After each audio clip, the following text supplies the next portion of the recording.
Then this is the link that I told you about.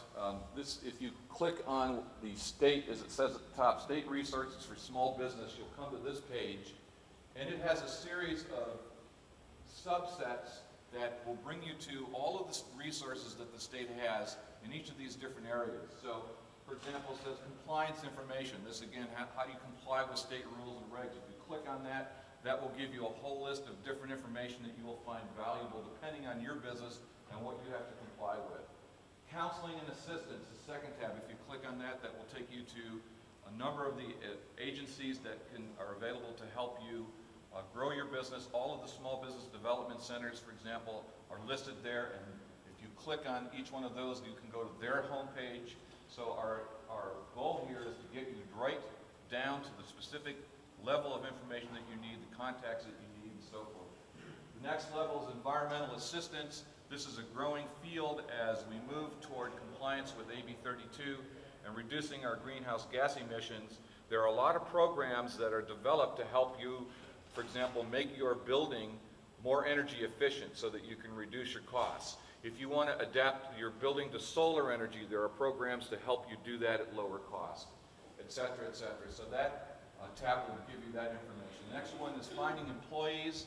If you need to find particular kinds of trained people or whatever, this link will help take you to different state agencies that help people find jobs. The next tab is probably not of interest to most people. It's funding. You click on that, you can see. No, couldn't care less. I guess I was wrong about that. If you click on that, you'll see about 9 different state programs that could possibly be of interest or have the resources that you need. The state does not spend a lot of money directly funding or guaranteeing funding as the federal government does. In the Division of Labor here, we've more or less left that traditionally to the SBA, but the state does have some programs, and if you click on that link, you can go to each one of the individual programs and discover whether there's anything there that fits your particular business. Next tab is on international. You know, it's a global market right now. There isn't anybody here who has a good or service that may not be of interest to somebody in a different country, but figuring out how to be able to sell in those other countries is an art form. There are a lot of resources that are available both through the state government and through the federal government to help you figure out how to market and sell in foreign countries. And particularly in this time, this crisis being a terrible thing to waste, it's really something I urge you. If you've never thought of your business as international, I think that you'd be surprised at what you might find available in markets in other countries. Next tab, labor and economic information. Next tab, location incentives and site selection. If you want to move your business someplace else, there are a lot of incentive programs to help you do that. Selling to state agencies, I talked a little bit about that before. That will give you a lot of information about just how to accomplish that. Tax credits and training. So the purpose of this page is to help you find every single resource that the state provides, i.e. you, the state taxpayer, provide to you, the state business people, to help you grow your business. Last November, we sponsored with Governor Schwarzenegger the first ever Governor's Conference on Small Business and Entrepreneurship, because I think that one of the most important things that we can do in this position goes back to what I said at the top of my talk. We have to figure out how we can help one another, and that means creating a network. So my mantra for this year is build the network. I'm here on a Saturday morning because I consider every man and woman in this room part of a small business network to help one another, not just politically, as I said earlier, but financially, market-wise, and so forth. As we grow our network, as we stay connected to one another, as we share information, as we dialogue about what the opportunities are, as we look at where the obstacles are and we determine strategies to reduce those obstacles, or better, to transform those obstacles into opportunities, then we all benefit from this. We're going to have a second conference. We're working to make this an annual conference. The first one was part of Global Entrepreneurship Week, which was the week before Thanksgiving week. The same week this year is Global Entrepreneurship Week again, and we're going to be having the Governor's Conference again. Looks like, I think, the 17th of November, but we're working on that specific date, and we'll be happy to share that with everybody once that's done. go to my website, you can get a link to video of the conference. What you see on the right-hand side, those little screens, each one of those is a session that occurred at the Governor's Conference, so you can link on that and watch it. There's one in particular that I urge everybody to take the opportunity to watch. It's a 45-minute talk called, I want to get this right here, it's the fifth one down here at the bottom, How Network Culture is Revolutionizing Business.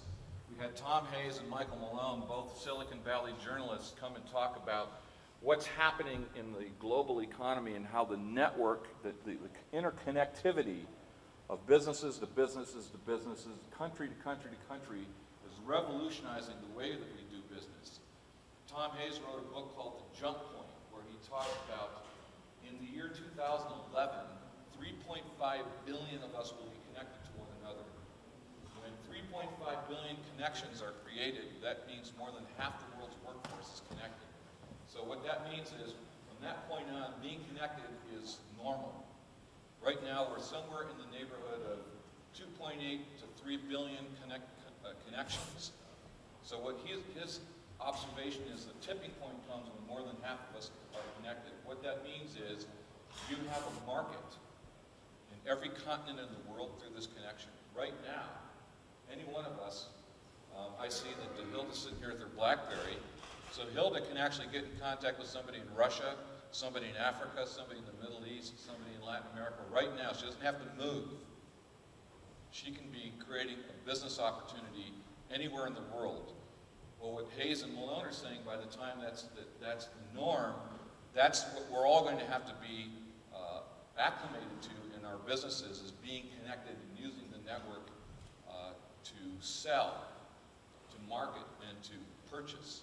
And one of the things that they said, which I found very fascinating, again, as a baby boomer, I think differently than the millennials and the Gen Xers do, is how to use this new social marketing, the Facebook-based conversations that are going on, to be able to sell. Because the point that they make, and again, please, all of you, I urge you to watch their video, it's very instructive. The point that they make is the most powerful tool for selling is what? What's the one thing that's going to make me decide to buy from your company as opposed to not? Relationships. Word of mouth is what I'm looking for.